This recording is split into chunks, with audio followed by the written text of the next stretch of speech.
Welcome, everyone, to Working People, a podcast about the lives, jobs, dreams, and struggles of the working class today. Working People is a proud member of the Labor Radio Podcast Network and is brought to you in partnership with In These Times magazine and the Real News Network. This show is produced by Jules Taylor and made possible by the support of listeners just like you. My name is Maximilian Alvarez, and we've got a really special episode for y'all today. What you're about to hear is a conversation that I recorded with a truly amazing panel of folks who were all together in person in the same place for the Railroad Workers United Convention that took place in Chicago in June. And these conventions happen every 2 years, and they always overlap with the Labor Notes Conference that is always taking place at the same hotel in Rosemont, Chicago. Many of you who listen to this were probably there this year. And this is actually the third RWU convention and Labor Notes that I've attended.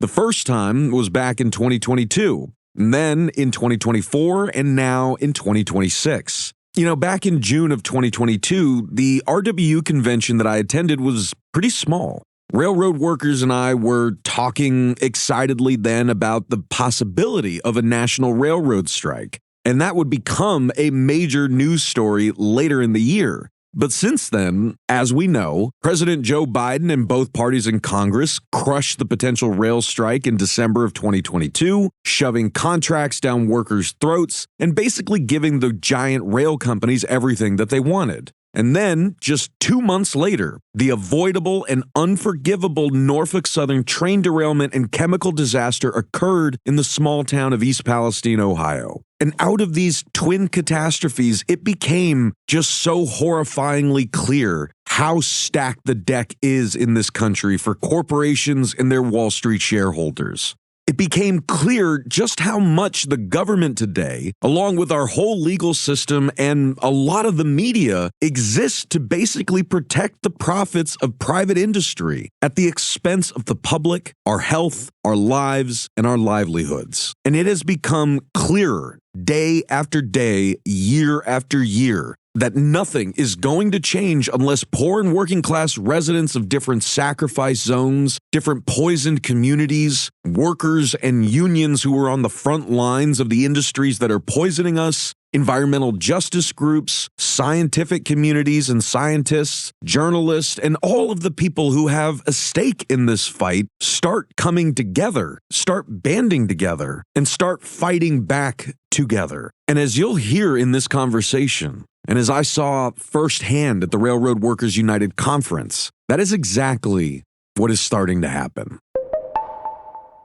I'm here at the 2026 Railroad Workers United Convention being held in Chicago, Illinois, and I'm sitting at a table full of incredible people who are all in the same place at the same time. And I'm going to explain to you who they are really quick by telling you how I got to know them. So first, to my right, Real News Network viewers and listeners will remember Jeff Kurtz from Railroad Workers United, veteran railroad worker who was talking us through in 2022 all the crises, long building crises on the freight rail system, on the labor side, on the supply chain side, the Wall Street takeover of this massive industry, creating record profits, but creating, like hazards everywhere for our communities and, like unendurable jobs for workers on the rails.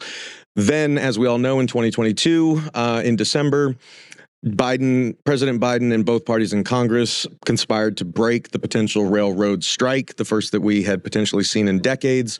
2 months after that, without anything fundamentally changing on the railroads, the Norfolk Southern train derailment and catastrophic chemical disaster took place in East Palestine, Ohio, affecting the areas all around there on the Ohio and Pennsylvania side. And that is how, of course, I met Jamie Wallace, who is from East Palestine, lives right next to the derailment site, and here 3 years later is still fighting for her community and has founded the Chemically Impacted Communities Coalition and was out here speaking at the Railroad United, Workers United Conference. Then, after East Palestine and reporting on that, I came to meet Dr. Nicole Fabricant, whose work in South Baltimore is legendary, and she has been working as a researcher on the toxic pollution of communities in Baltimore, poor, black, brown, white, working class communities, predominantly in South Baltimore, in Curtis Bay and the surrounding areas. And the main polluter in that area is another rail company, CSX. And so Dr. Fabricant and I teamed up after she learned about East Palestine and I learned about her work. And then that led us to finding out about all these other toxic disasters, crashes, spills, explosions, leakages that are affecting working class communities all over this country. And then we learned about the work of the incredible Scott Smith, who goes to all of these communities and is asked to come and test the soil and water and to look for the things the EPA isn't. And often he is finding things the EPA is not looking for, but they are telling residents aren't there. And Scott has told us that he would not be able to be doing all of that work without the incredible support of Leslie Pacey and all the folks at the Government Accountability Project, and she is here with us as well. So I'm going to shut up because that's as quick of an intro as I can give to this incredible table of superheroes, and I wanted to just sort of jump in and ask, like, first and foremost, what does it mean that we are all here sitting at this table together? And Jeff, I'm going to start with you because so much of this started with the railroad struggle in 2022. So take it away. What we're doing here all together is we're stronger together. When I first met Nikki, we've started working on some of her projects, and I think we've made a lot of headway. I met Jamie through the derailment in East Palestine, and believe me, when I took a look at the NTSB report from what happened to them, it raised all kinds of questions and red flags, which led me to Leslie Pacey. Leslie has filed a FOIA for me. I think I asked 8 specific questions, and it will be really interesting to see how the FOIA comes out and how all these questions are answered. And then just recently I met Scott, and seeing the work that Scott does is just incredible. So it really is, it's just all of us together doing the work, and I think we all make each other better. And I wanted to just ask you to go a little farther when it comes to, the struggle of railroad workers on the rails. Like, what does it mean for Railroad Workers United, union members on the rails, given everything that we talked about, 4 years ago, and so little of the conditions on the rails has changed in a good way. Like, what does it mean for railroad workers' struggles to be sitting here at this table with these other folks? Well, what it means is one of the things that we've talked about, me and Mark Burrows from RWU, is the fact that there's a mystique around railroad work. And as workers, we have not been very good about informing the public of how that work is done.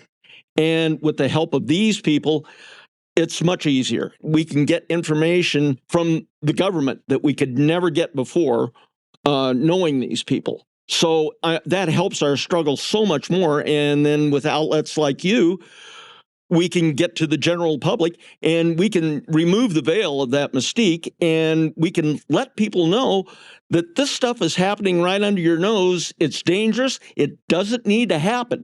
Well, and Jamie, you, of course, are from East Palestine, Ohio. The train derailment happened in February of 2023. There's a sign behind me with Railroad Workers United insignia on it that says, "Fix the hazards, don't blame the victims." I wanted to ask, again, what it means for you and the struggle of you and your neighbors in East Palestine to be here at this conference, but also what that message, means for all of us today. I feel like the rail workers have been screaming about the issues with the safety, the precision scheduling, and even being a trackside community, I didn't know that was going on. I don't know if I closed my eyes to it or, what the issue was. And now that my eyes have been opened, I say over and over that this derailment did not start when that axle caught on fire. It started with the culture of safety at Norfolk Southern. So coming here and hearing from the railroad workers, hearing some of how things work, it made me be able to understand the things that happened in East Palestine. And I feel very strongly that the rail workers have the same interests as trackside communities. At the end of the day, if they're not safe, we're not safe. These workers know what they're talking about. They're the ones that do the jobs. And if we don't all come together and fight, more East Palestines are going to happen, and maybe even worse than East Palestine. And could you just, say a little more for folks watching and listening, like what the state of things is in East Palestine that you continue to advocate for and lift up for the public? Now we're starting to see a lot of long-term illness in the community. I had gone to DC and just kind of took a head count of people that I know that had cancer, either personally, that reached out to me, or I saw on Facebook. We have 64 people right now, just that I know of, with cancer in our small community. And of those, 13 are brain cancer. And that's just the cancer. We're not talking about all the respiratory issues, all the neurological issues. We're seeing a lot of the same symptoms that our Gulf War vets saw when they came back from the Gulf War after being exposed to the chemical burn pits. So, people think this disaster is over. This disaster is still ongoing. We're still fighting. And I can't thank journalists enough. I always say this, you save lives. You don't know the power that you hold in your hands, because I've always felt like creating awareness was the only way to win. I can't make myself believe that people wouldn't care if they didn't know what was happening in our community. Well, that means a lot to me coming from you, and I will return the favor and say I have nothing to cover if residents like yourselves are not willing to talk. And, your voice is an extremely powerful one, and people listen. And I think you are a dedicated fighter for your community. And it's an honor to know you and everyone at this table, even though the most tragic, horrific, and infuriating of circumstances brought us together. And in that vein, I wanted to, bring Scott and Leslie in here and ask, the kind of work, that y'all have been doing before East Palestine, and then how East Palestine drew you into this struggle, and also if East Palestine has kind of changed the nature of the work that you've been doing. East Palestine was a defining moment. Actually, I was on the fence about going there because I was watching it from a distance, and Courtney Miller, who unfortunately passed away from the train derailment and everything she went through, reached out to me, and was Twitter at the time, now X, begging me to test her water. And I go into communities. I don't solicit anybody. They reach out to me on social media. Then when I got there, she messaged me on February 17th, called the Independent Certified Lab, and had all my coolers and sampling gear there on February 22nd. Got there, and that's when I realized this was unlike any other disaster I'd been to, because I put my gear on, went in the creek, and within a few minutes, I had a Norfolk Southern contractor coming out of the woods. You've probably seen that video. Coming out of the woods, who are you? We need to know everything about you. And in that video, I have a little fun back. I say, you need to talk to my public information officer. I can't tell you who I am. Well, in the gall of them walking on to a private residence and saying, you need to tell me who you are. I'm Norfolk Southern. It's like, fuck you, buddy. Who are you? Yeah. And that's what I did. And one thing led to another, and now I'm 34 trips and 38 rounds of testing and still going back. And East Palestine is a defining moment. Then I meet Jamie, and, into the ground in the creeks. I have never seen such blatant, call it corporate capture corruption, that you watch the EPA just be the absolute public relations arm for the billion-dollar Norfolk Southern. So I dug my heels in, stood on principle, and this was a fight worth having. Well, again, beautifully and powerfully put. And we're only even scratching the surface here, right? Because let's, again, Leslie, bring you in here and vis-a-vis the EPA and the sort of, really increasingly visible tension between, what many people trusted as a government agency that was there to protect them and tell them whether or not it was safe to go back home, whether or not they were being exposed to anything unsafe, was telling residents like Jamie, it's safe. And then Scott finds evidence that it's not. And then, among other things, they start trying to discredit and surveil Scott for telling that. So, talk to us about how you came into this struggle and what East Palestine has sort of meant for the work that you do at Government Accountability Project. Absolutely. Thank you, Max. So we got involved in East Palestine because we were kind of watching it, like Scott, from afar, and we would see where they wouldn't test for dioxin. In East Palestine, EPA was resisting. There were over 100 environmental groups that wanted it done. There was multiple lawmakers asking for this, media, residents, and they wouldn't do it. And simultaneously, we already had Scott in the community, and he was doing the testing, and he was finding high levels of dioxin in some of his testing samples. So it really piqued our interest as to, whoa, what's going on? I actually, and this is unconventional, but reached out to Scott and said, what's going on over there? Because generally, with Government Accountability Project, we're a whistleblower organization, and we tend to work with civil servants or people that work for the government agencies or contractors or corporate whistleblowers. Scott's a little bit different. He's a private citizen, but he was doing something that no one has done before, which is go into these communities and get all the receipts from the soil, the water.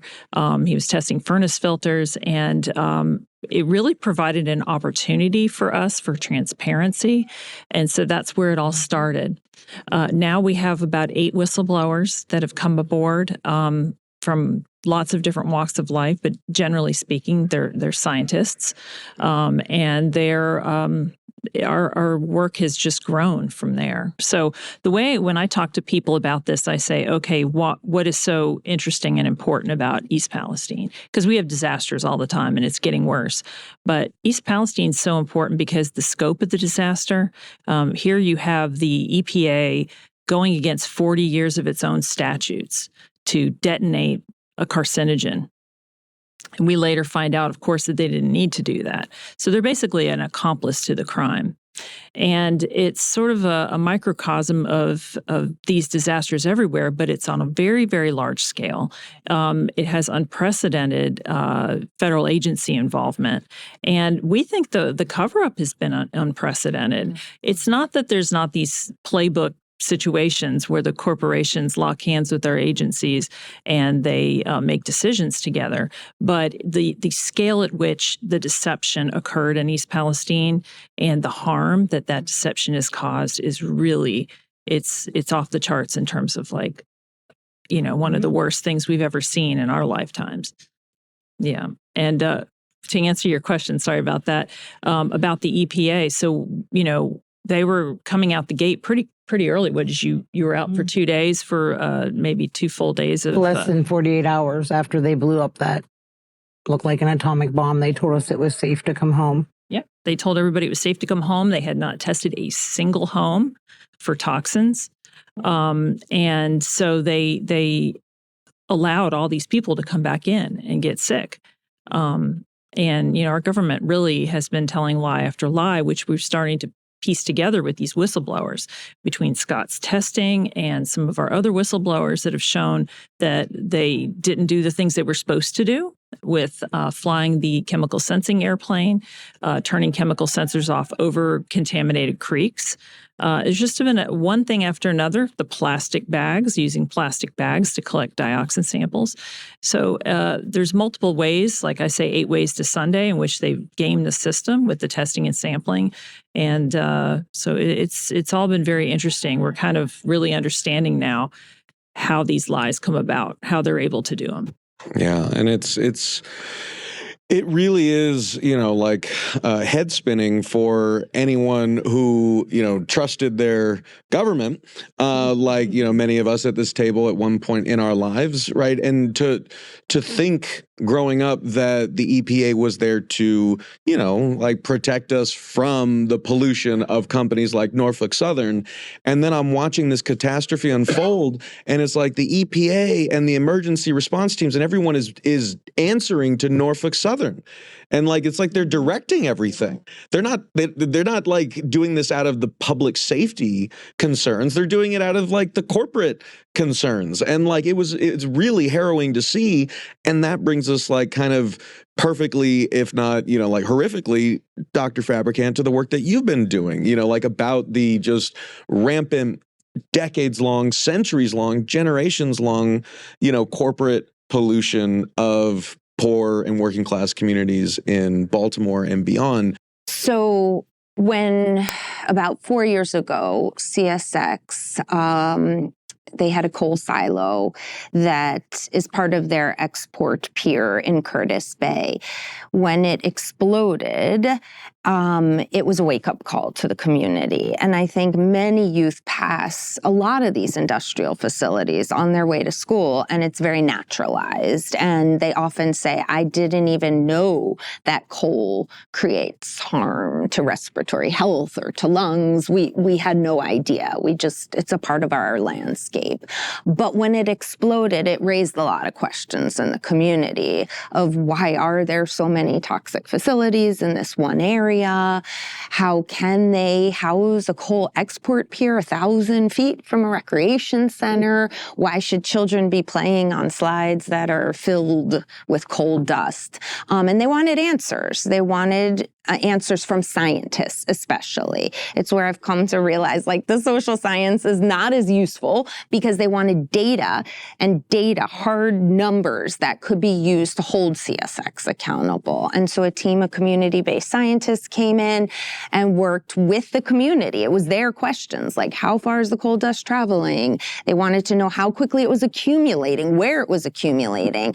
And through really rigorous investigation, they were able to collect data and worked with our Maryland Department of the Environment, which is interesting, hearing the EPA, because I also don't have a lot of faith in any of these organizations to protect us, especially Maryland Department of the Environment, but they were part of an inside strategy to work with the regulatory apparatus to create a new permit that would be more stringent based upon the science. And so part of the permit was to require that they covered the coal pier and they covered the coal trains coming in. Because people who live in trackside communities too are experiencing all this coal dust. Right. And just to tease out the visual, and we'll use some B-roll that we shot together in Curtis Bay, but we're talking, mile after mile of rail cars filled with coal and no covering on top, just blowing all this black toxic dust all over these communities. And people have it all over their homes. They get it in their lungs. There are people walking around South Baltimore with oxygen tanks like it's just normal. And so part of our struggle was how do we build a stronger movement beyond just environmental justice and holding CSX? How do we connect with railroad workers? Because we wanted sort of the movement to be at the intersection of labor and these concerns about respiratory health. And that's what brought me to Railroad Workers United, because CSX, many of their workers were subcontracted out. Many did not want to organize with us. There were questions of fissures between sort of environmental justice, taking jobs away from workers. And so Railroad Workers United understood right away the questions they were asking, the kinds of safety concerns aligned with the vision we had of a worker-centered kind of just transition away from coal. And that is what led me to East Palestine, was Railroad Workers United, actually, and the work we were doing together. Jeff has come down multiple occasions to Curtis Bay to provide assistance, to talk to folks, to explain the ins and outs of the rail industry, how it works, precision scheduled railroading. I didn't understand it before meeting Jeff, and now really envisioning the corporatization, the cutbacks, the ways in which that has compromised the safety of workers is the very same thing compromising the safety of trackside communities. And so aligning with some of these laborers, particularly Railroad Workers United, was really essential to the movement. And Jeff actually and others got us connected to East Palestine. And the first time we went there, I took a whole bunch of Curtis Bay organizers, because it's part of like this building solidarity and having opportunities to share stories, to share struggles across regions. Earlier, Jamie talked about like our own playbook, writing our own playbook. And I think that's so important, because oftentimes it's the playbook of the corporation that we're all following, right? And when we arrived in East Palestine, I had youth organizers that were basically blown away. They were crying, because they were so emotionally impacted, by what you guys had been through, but also realizing, wow, Norfolk Southern, CSX, starting to put the pieces together, right? Around just the ways in which communities' health, safety has been compromised for profit margins. Well, and let's talk about that in this sort of middle phase here, right? Because I want us to finish by talking about like kind of where the state of things is now, across all of our respective like sides of this problem, this struggle. But before we get there, I want to focus in on like, what we have learned between February 3rd, 2023, when the Norfolk Southern train derailed in East Palestine to now, right? What have we learned about, like how the government's going to react, how, the media is going to react, how, the rail company's going to react, like what residents are going to be going through. And I asked this question, like, not just, to sort of like educate, folks out there who may be interested. I'm asking because like I am living proof of the message that like this is happening everywhere, and it is going to come to your town at some point if it isn't there already, because on Memorial Day weekend of this year, a literal nightmare that I had had before came true when, after going around and talking to residents in all these different so-called sacrifice zones, where industrial toxic disasters or government-run sites or, like anything is just like leaving people abandoned to live in conditions that threaten life itself. And I kept sort of anxiously wondering if one day I was going to open the newspaper or open my phone and see my hometown there. And then it happened in Garden Grove. My parents live like, 10 minutes from the GKN aerospace facility where the chemical tank was about to explode or threatening to explode or leak. And like that feels like such a, kind of full circle moment for me if I think about who I was when I went to East Palestine, not knowing the extent of how much corporations and the government have turned so much of this country into basically a sacrifice zone, and how many of us are being set up for sacrifice already. Like we've all got the microplastics in our blood. Like, we've all got DuPont's chemicals running through our blood. Like I didn't know. But a lot of that started in East Palestine. I think I was like so many other people. You don't pay attention until it happens to you. I didn't even realize I lived in a sacrifice zone, because when you grow up in a sacrifice zone, you're just used to seeing it. It's part of your environment. It's part of your background. It's always been there. And I really wish I would have paid more attention when I heard of things like Flint, Michigan. EPA's there. It can't be that bad. And as someone who very much trusted my government, I'm an educated woman. I have a master's degree, a law degree. I knew what the EPA did right until they said it was safe. And I pulled in my driveway and felt like I was going to die and saw chemicals free flowing down the creek. And it's almost taken away my sense of reality. Like I have apologized to people that I have called conspiracy theorists, because now I realize it's the truth. Maybe I was the crazy one all along. And it's not until you actually have to deal with one of those government agencies that you realize that. If you would have talked to me about East Palestine, railroad cover-ups and government being owned by the railroad before the disaster, I would have been like, get this crazy guy away from me. But it almost makes you feel like you've been living on a movie set your whole life, where you had this one vision of your government and this reality is completely different. And at first, it really confused me. I was the granddaughter of a World War II vet Marine, very proud, taught to love my country, respect your flag. And, after the derailment, I looked at my flag and I'm like, how do I feel? It took me a while to separate government from my country. And I realized that I still love my country, but I hate my government. Yeah, it started 20 years ago in June 28th. It was my own disaster where I was wiped out in oil-contaminated floodwaters in a 500-year flood in St. Johnsville, New York, walking the streets. That's what inspired me to go in through all this. When I realized all these standards I'm relying on to declare water safe is making the false assumption that water and contamination arise in equilibrium. And they take something from the surface. That's when I opened my eyes. When, BP was my second disaster. That's where I met some really good scientists at the EPA. And then I learned about and filed some patents and worked on different water testing technologies and a whole host of things. So roll forward, 76 is East Palestine. And what has happened, it was since East Palestine in 2023, I'm now in 86. It's accelerated, the rate and the pace. The way I sum it all up, though, is when I walked in and saw that sign, fix the hazards, don't blame the victims. It's the same corrupt playbook in every community with East Palestine. Blame the victims.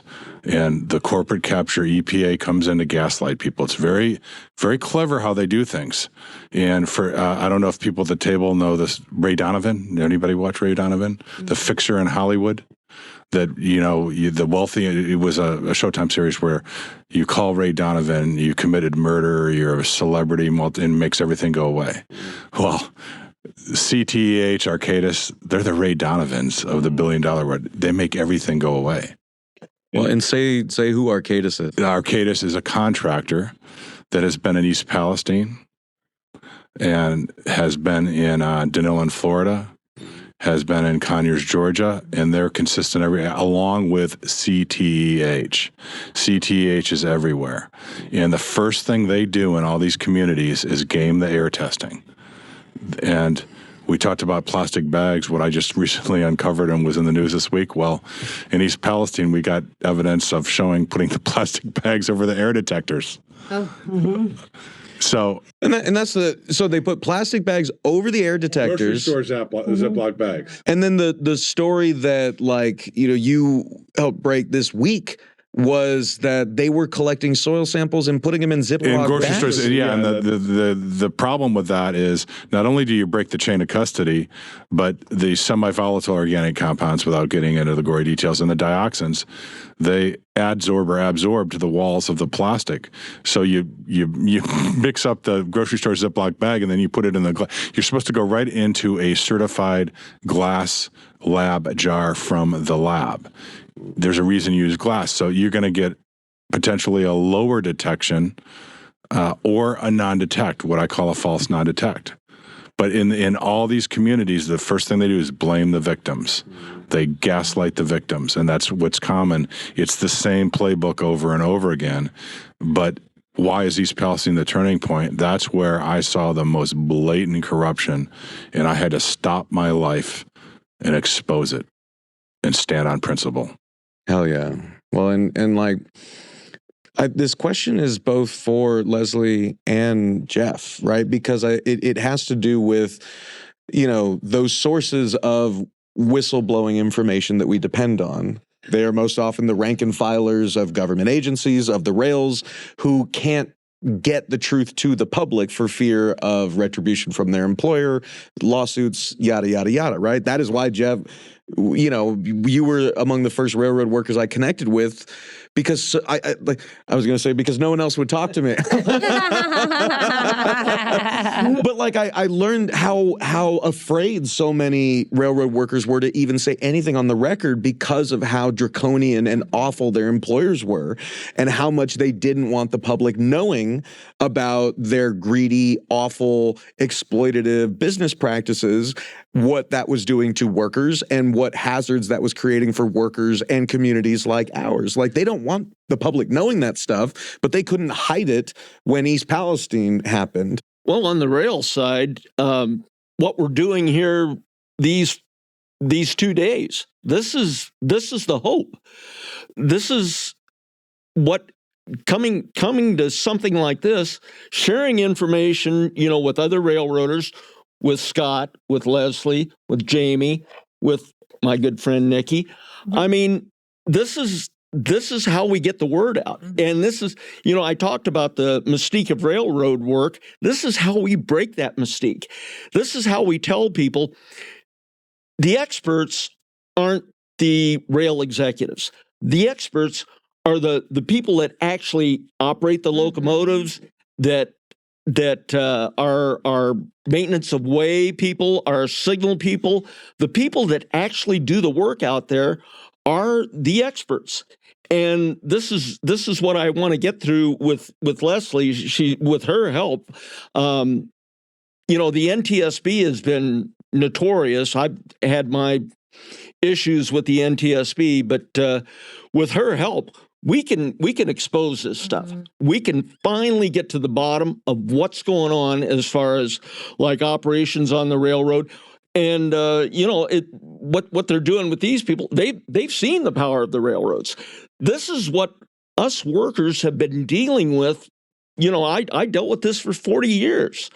So this is a great start. Coming here for 2 days and sharing stories with rail workers and non-rail workers and getting together like this, I think that we're really powerful. And I think we're going to scare some people.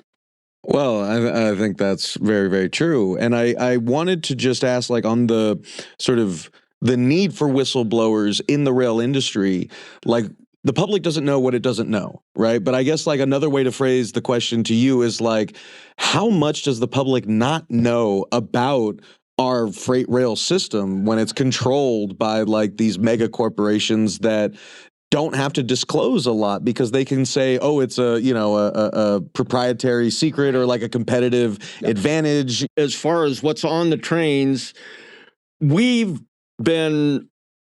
the workers have been pretty transparent about what's on there. And the thing is, when we are transparent, that's when we're in the most danger from the rail companies. And so, we had whistleblower laws in the 2008 Federal Rail Safety law that came into being. But the problem with that is the corporations just ignored what they didn't like, and there were no penalties involved. And this is one of the things that I've been trying to stress is that we need personal accountability from some of these rail execs. And I've said this to you before, but I'm going to say it again. 3 words: corporate death penalty. It needs to be in there. I love that. Yeah, and it needs to be in there because these people, you can see, they have no fear. Right. They will lie, they will cheat, they will do everything. We need to put the fear of God into them again. Yeah. Leslie, pick up on that. Yeah, I mean, that's sort of the bird's eye view, the long view of what we'd like to see change is ultimately we want to take all of this information and create policy changes in the law that will, impose criminal penalties, jail time. Because these corporations have so much money and they know they can do whatever they want because they are working with these agencies that'll give them what they want. So that's where the arrogance comes in. So if they get fined, it's nothing to them. They can recoup a lot of those losses through their insurance policies. So until people actually have to go to jail and be held actually accountable for what they're doing, like in East Palestine, there's people who have died already. People are dying. I talked to a HEPACO worker the other day who has stage 4 lung cancer. He is in hospice. And this is just one. I mean, Jamie is like a clearinghouse for all the illnesses. Everybody calls Jamie. And I don't know how she does it day in and day out. But he said, this is getting into the class action, but he never got any money that he was promised. And he says, I have no rights now. And so he just wants his wife to be taken care of, but because he's dying.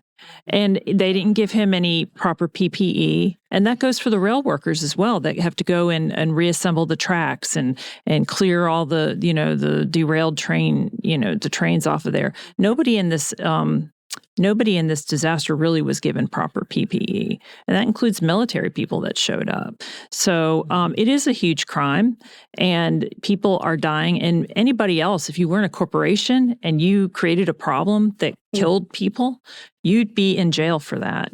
But that's not how it works in our system of government. And so I agree with you 100%. We also need to change the CERCLA laws, which, Superfund laws, because we can't have these responsible parties. Sure, they need to pay for it. If they make a mess, they got to pay to clean it up. But we don't need to give them carte blanche to hire whomever they want to hire to hold all the cards, all the testing and sampling information. And the only reason they can get away with that is our laws, and because the federal agencies are too afraid to go up against them. Well, and like the arbitrariness of it, and like all the political football crap that gets wrapped up into it. Like, like I said on the moment that it happened, when, the GKN Aerospace, like chemical tank crisis was happening on Memorial Day weekend, everyone thought it was going to explode or leak. And, Governor Gavin Newsom asked President Trump for an emergency declaration. He gives them one. We get one. Why the hell didn't East Palestine ever get one? Right? Like, that makes no sense to me. And I'm from Garden Grove, and I've been to East Palestine. That makes no sense. It's not right. We shouldn't accept that. Right. You shouldn't have to like hope that you're in the right part of the country to get, the minimal amount of aid that you need. And there's no even guarantee that you're going to get that. They're telling my family and people who live over there that everything's safe and fine, and they use the same goddamn air testers that they used in East Palestine. That's what Scott informed me about. The same inadequate testing equipment with the same elevated detection limits, so they'll miss detections. And they just tell everybody everything's okay. It doesn't matter what community you live in. It doesn't matter what the toxin is, or what the chemical spill is, or the fire. They're happening more and more, but they're going to tell you the same thing. I mean, in East Palestine, then they come in and just say, trust your government.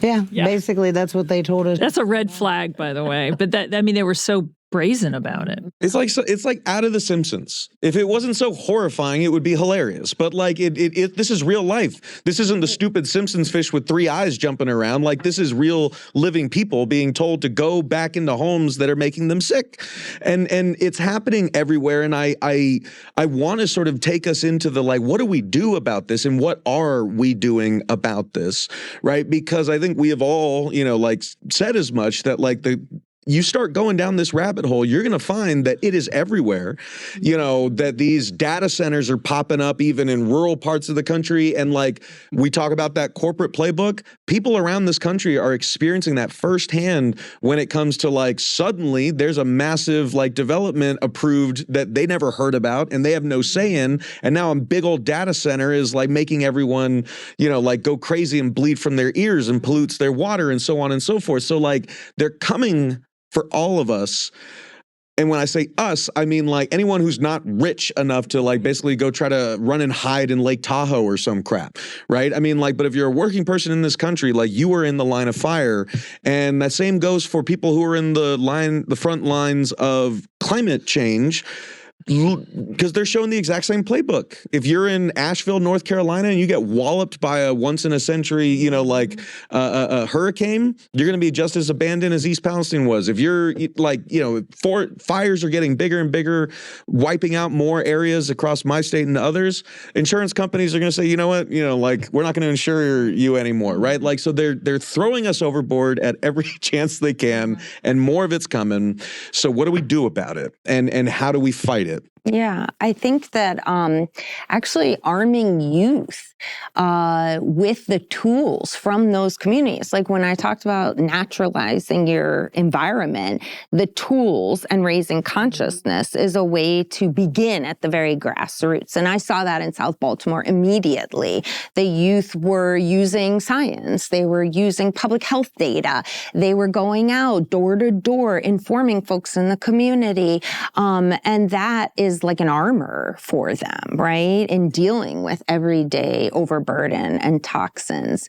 But I don't think any of the battles, I think power is at the grassroots, and it's so important to start there. Like, relationships matter. Building, trusting, loving relationships is part of movement work. But it's clear we aren't going to necessarily, with just the data, take on these corporations, that these are much bigger struggles that are global, that reach to the mountains of West Virginia where they're extracting the coal, to the railroad workers that are carting the coal to South Baltimore. And so, you know, I think part of what we've been trying to do is not just expose the youth. It's another armor, right? Is like visiting these communities and beginning to see those connections, and through those connections, realizing this is how we enlarge our power. If we could actually share struggles from West Virginia, where people are dealing with the extraction end of coal,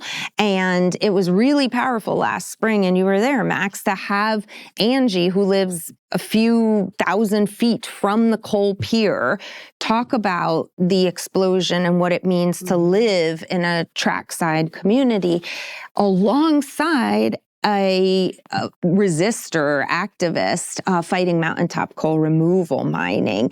And he has no stomach, no liver as a result of all the heavy metals and chemicals in his water supply. And it was very powerful to see these two, from extraction to export, coming together on a supply chain. And to me, like, organizing could move beyond just the grassroots. And we have to. Like, coalitions are so important. And that's why this table is really critical, because Scott's information, Jamie's chemically impacted communities, you know, really thinking about how do we tether our struggles. And I'm not so sure it's just about like changing laws, because I don't believe necessarily that the laws are ever written for the people. I don't believe that the government, you know, as it stands, will ever.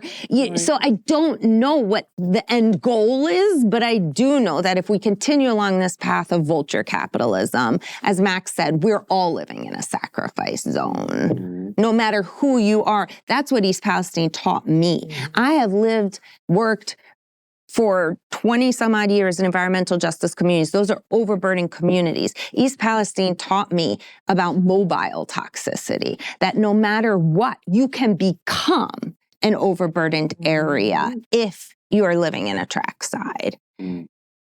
Well, and this conference was, it's a good start. You know, we have talked to people that are running as independent candidates. I think that's what we need, because right now it looks like both parties have been compromised. So, and I know a lot of people don't want to hear this, but a large part of the solution is going to be political.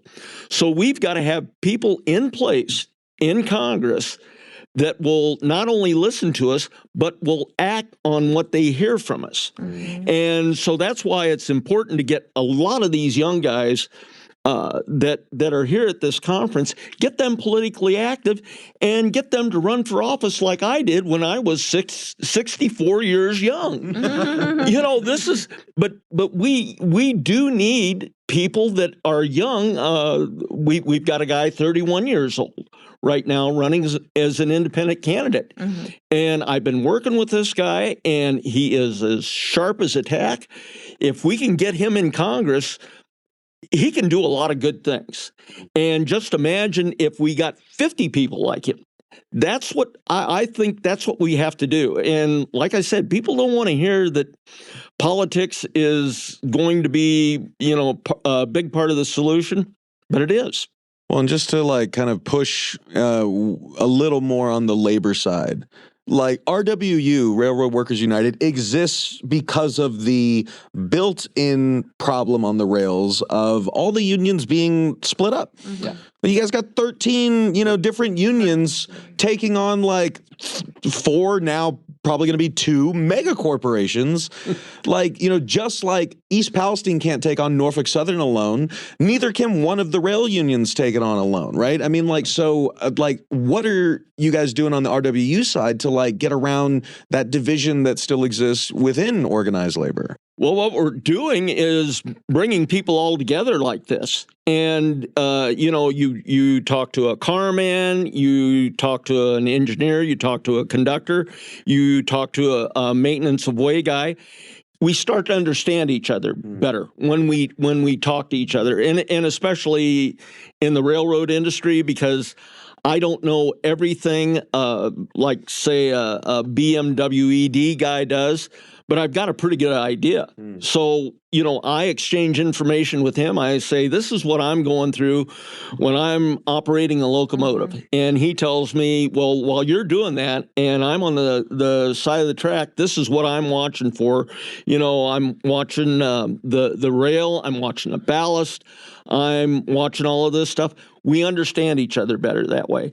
And that way, when we go to fight the rail corporations, we're more united. And, now I've got a buddy in BMW ED, and boy, I'm not going to stab him in the back. I met him in an RWU convention, and we got to be good friends, and we had a cookout together and everything. And now, what happens to him is important. So this is, and this is another thing, we spend so much time on the job, especially out on the railroad, that we can't develop real solidarity. Workers have to have more time off so they can be with their families, but they can be with their fellow workers too. One of the things we used to do is have picnics together. We had softball teams and stuff. But now that we work so much and our schedules are so erratic, it's every man for himself. And now we're cutting the size of the crews down. So where I used to interact with 3 or 4 other people on one train, now maybe one, and pretty soon it might not be anybody. It's you're going to be by yourself. And to tell you the truth, I think that's by design.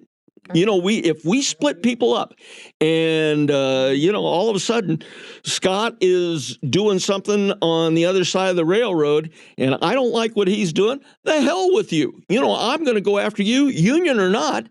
But if we interact together, if we socialize together, if we go to union meetings together, then this stuff isn't going to happen. So. No, I think there's so much wisdom in that for all of us, not just in labor, but all of us around this country, right? I mean, we were talking about this at the conference earlier today. We have so many kind of crises that are affecting working people and poor people across the board, including this one, right?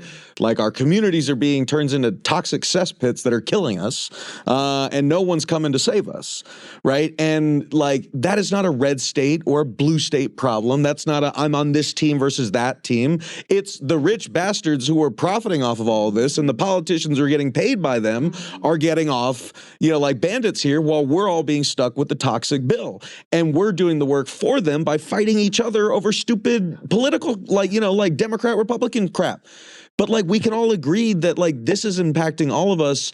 And I think to Jeff's brilliant point, that's what brought us all together, right? I mean, I'm a socialist, nut job with tattoos and whatnot. I ride and I will die for the folks that I met in East Palestine. I don't care if they voted for Trump. They don't care who I voted for. But it's you show up for people, you get to know people on that human level.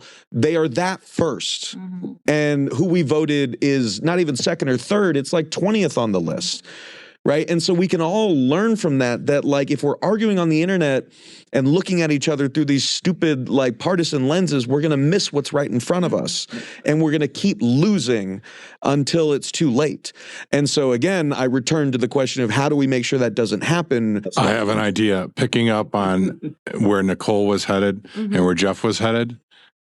Here's the idea unfolding. Hit me with it. The Real News Network town hall tour through the communities. And there's a guy, Danilo in Florida, the guy that called me, Matt the Welder. He is running for office to turn it upside down, and he's getting traction.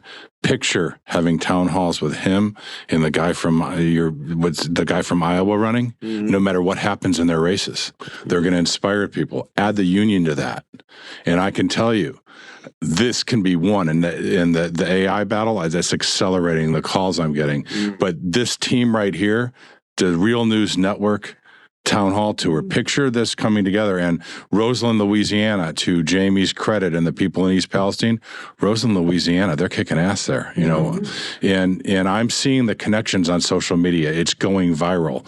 In Roseland, Louisiana, they took power in their own hands. They went out and got drones, documented the spread of the oil, and they learned how to start talking from the town halls and me educating. I go to the town halls, I educate, I bring in other experts, I talk about how the air testing, and then they're elevating. Now, all of a sudden, the greatest humbling honor I do is introduce people, a Blue Shirt Justice League face group, people start from Conyers, Georgia. But in Roseland, Louisiana, Smitty's PR firm has failed.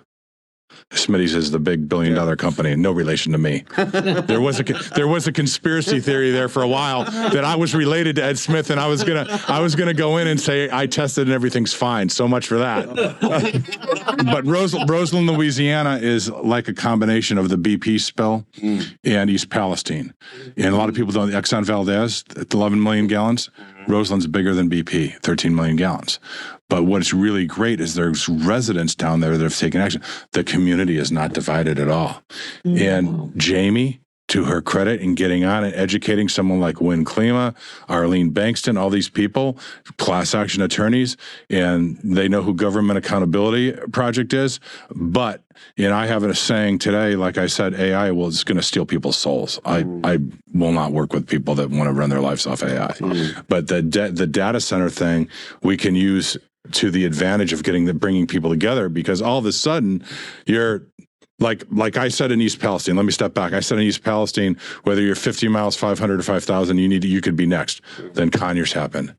And I said it in Conyers. Then Roseland happened. Then Moss Landing. So that same thing. Now the AI data centers, you're next. You got an ongoing disaster. So those people are going to start showing up and build real momentum. So it all starts with the Real News Network and doing these town halls, and people are watching.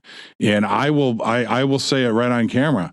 I have the ability to help raise funds for this. I mean, I'm down, baby. And I'm saying like I think it should be like what is at this table. Like this is real, like Lord of the Rings shit. It's like, who has what to offer to this righteous fight? Everyone here has something that the rest of us don't, right? And like Nikki and I are actually like testing this concept out. We're going to try to do a conference at the Real News at the end of this year to bring Sacrifice Zone residents together, like Railroad Workers United has done here, because there's only so much you can do with media and through media. And I'm saying that as the editor-in-chief and co-executive director of a media org, that like we got to have an on and offline strategy. There is no substitute for in-person power building and off-camera like info sharing and relation building and so on and so forth.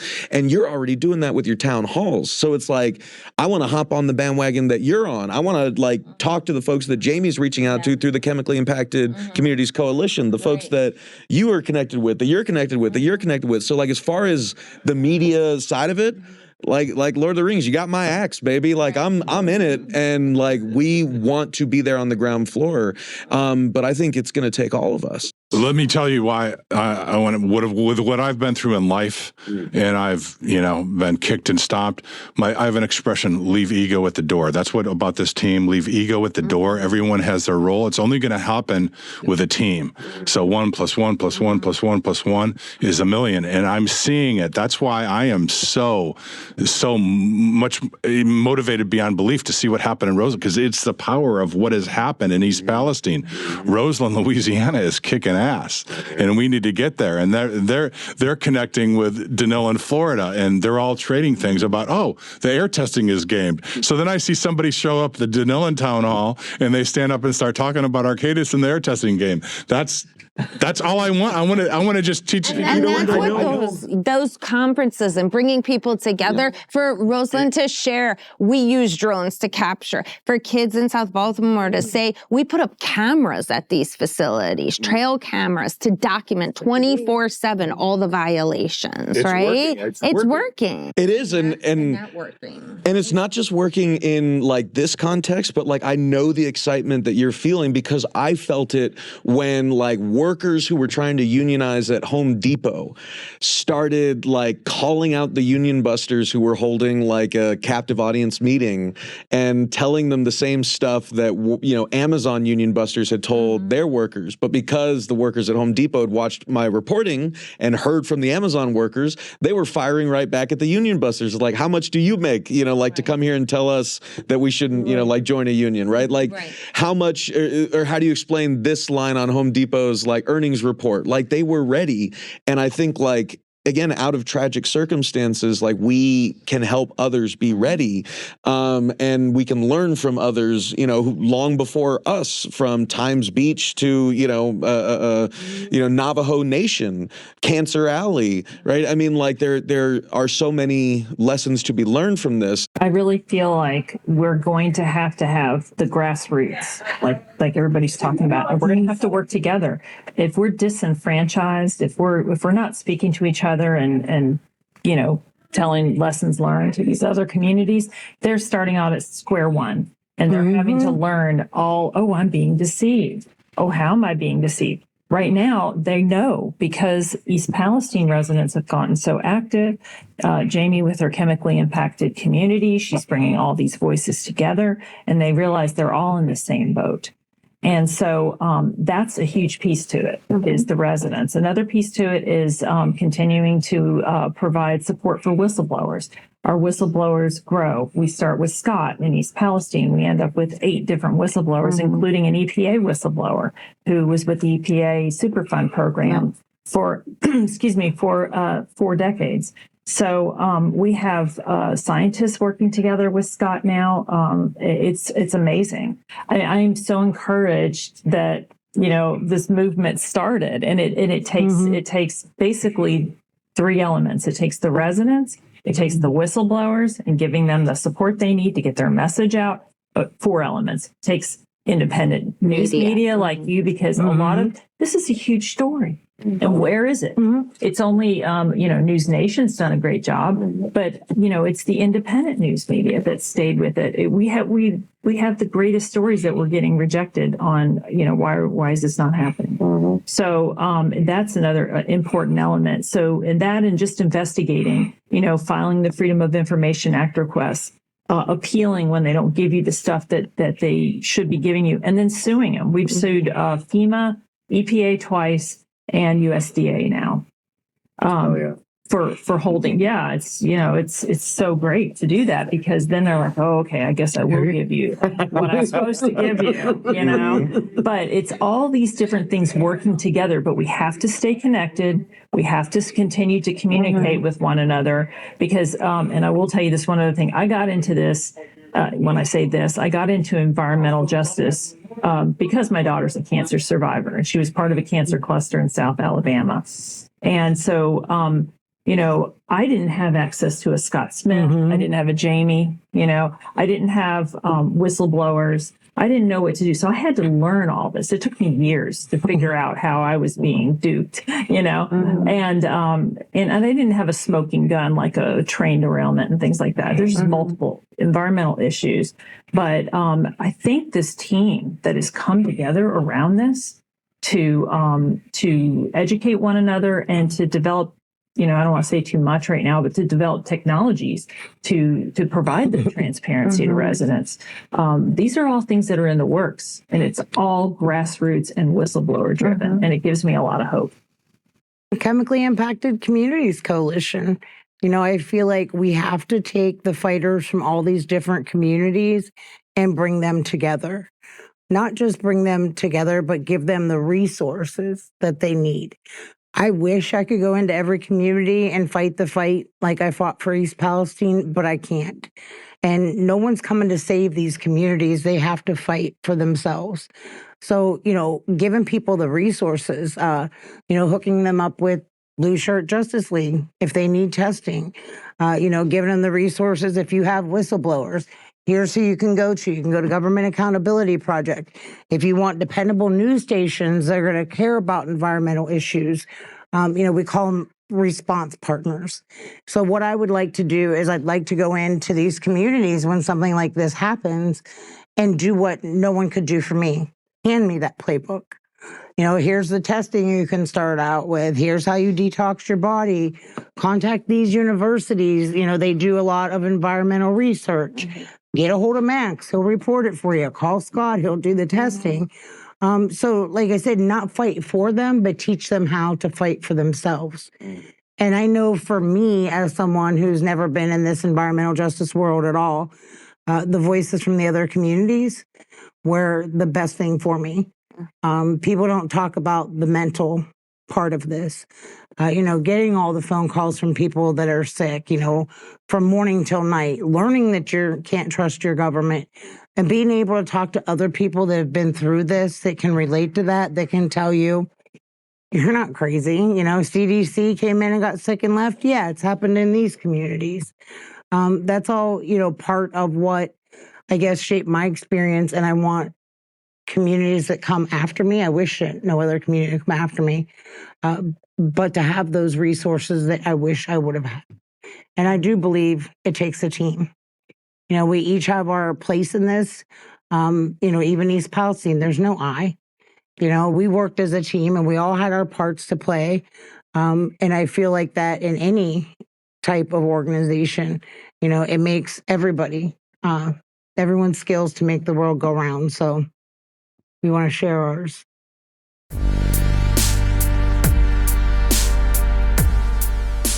All right, gang, that's going to wrap things up for us today. I want to thank our guests, Jeff Kurtz of Railroad Workers United, Jamie Wallace of the Chemically Impacted Communities Coalition, Dr. Nicole Fabricant of Towson University and the South Baltimore Community Land Trust, Scott Smith of the Blue Shirt Justice League, and Leslie Pacey of the Government Accountability Project. And I want to give a big thank you to everyone at Railroad Workers United for all of the vital work that they're doing and all that they did to help us make this panel discussion possible. Follow them on social media, subscribe to their newsletter, and keep up to date on all the important news from the rails by using the links that we provided in the show notes. And of course, I want to thank you all for listening, and I want to thank you for caring about this. We'll see y'all back here next time for another episode of Working People. And in the meantime, please go explore all the great work that we're doing at the Real News Network, where we do grassroots reporting that lifts up the voices and stories from the front lines of struggle. Check us out across our YouTube channel, our podcast feeds, our website, and our different social media pages. And help us do more work like this by going to therealnews.com/donate and becoming a supporter today. I promise you guys, it really makes a difference. I'm Maximilian Alvarez. Take care of yourselves. Take care of each other. Solidarity forever.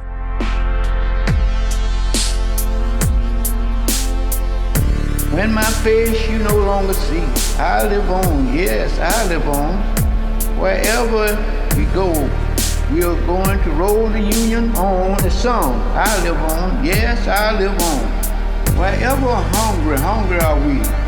Just as hungry can be. The song, I live on, yes, I live on. Where mean things are happening in this land is read a song. I live on, yes, I live on. Wherever the book mean things are happening in this land is read, I live on, yes, I live on. Wherever the videotape of me is shown, I live on, yes, I live on. If I have help to make this a better world to live in, I'll live on, yes, I'll live on. When my body is silent and in some lonesome grave, I live on, yes, I live on. When my songs and poems are read, I live on, yes, I live on.